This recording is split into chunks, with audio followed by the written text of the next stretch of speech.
नमस्कार प्यारे बच्चों, आशा करता हूँ आप सब अच्छे होंगे। तो चलिए शुरू करते हैं। तो अगली वर्कशीट यानी कि वर्कशीट नंबर 124 जो कि मैथमेटिक्स की वर्कशीट है आज हमारे सामने है। चलिए देखते हैं, इसको पढ़ के करना शुरू करते हैं। आज क्या कुछ नया हमें देखने को मिलेगा। कमरा नापना, यानी कि आज की वर्कशीट में जो एक्टिविटी हमें करनी है उसमें हमें कमरा नापना है। जैसे पहली वर्कशीट में हमने दूरी मापी थी, एक जगह से हमने दूसरी वस्तु की दूरी नापी थी। एक कदम रखा, फिर उसके बाद दूसरा कदम रखा, तीसरा, ऐसे ही कदम नापे थे कि कितनी संख्या कदमों की कितनी संख्या बनेगी उस वस्तु तक पहुंचने के लिए।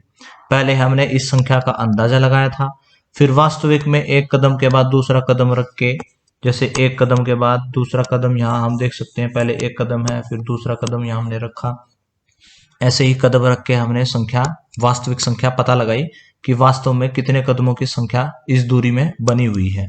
फिर हमने उस अंदाजे का अंतर पता लगाया था। तो ऐसा ही हमें यहां करना है। अगर आपको अपने कमरे की लंबाई नापनी हो तो आपके कितने कदम आएंगे अंदाजा लगाइए। यानी कि कमरे की जो लंबाई बनती है वो कमरे की एक दीवार से लेके दूसरी दीवार तक की जो दूरी होती है वही लंबाई होती है।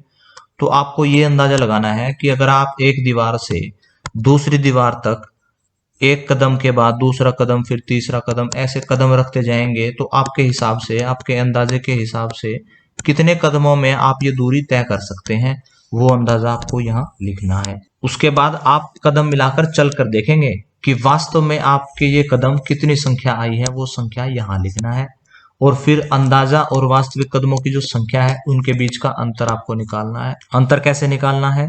इन दोनों में जो भी बड़ी संख्या होगी, बड़ी संख्या में से छोटी संख्या को घटा देंगे तो हमारे पास अंतर आ जाएगा, जैसे कि हमने पहले की वर्कशीट में किया हुआ है।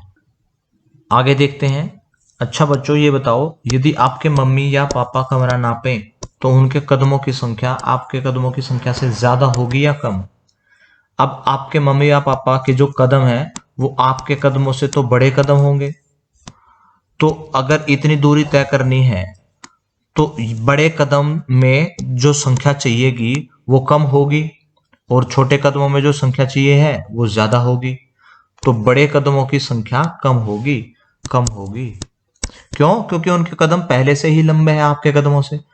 तो एक लंबी चीज को बार बार, कम बार दोबारा रखना पड़ेगा, कम बार रिपीट करना पड़ेगा।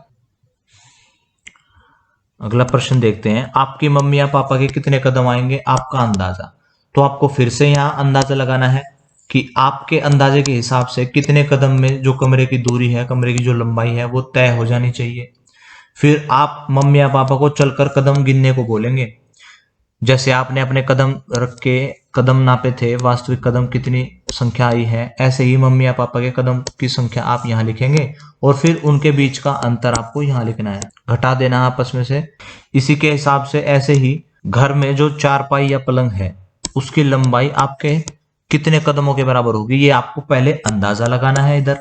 यानी कि कोई भी आप चारपाई ले लीजिए या पलंग है घर में, तो आप उसका अंदाजा लगाइए कि आप अगर पलंग इतना लंबा है तो आप कितने कदम में, आप अंदाजा लगाइए कितने कदम में आप उसकी दूरी तय कर सकते हो।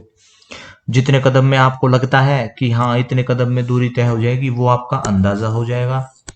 और फिर वास्तव में आप एक कदम रख के फिर आगे दूसरा कदम रख के ऐसे नापेंगे, वो आपकी वास्तविक संख्या हो जाएगी कदमों की। आपके अंदाजे और वास्तविक कदमों की संख्या के बीच में जो अंतर आएगा, इन दोनों में से जो संख्या बड़ी होगी उसमें से छोटी संख्या को घटा देंगे तो यहाँ आपको इसका अंतर मिल जाएगा। आज की क्लास यहीं ख़त्म होती है। अगर आपके कुछ डाउट्स अभी भी बाकी हैं तो आप कमेंट सेक्शन में पूछ सकते हैं। कल फिर मिलेंगे, कुछ नया सीखेंगे। तब तक के लिए धन्यवाद। जय हिंद।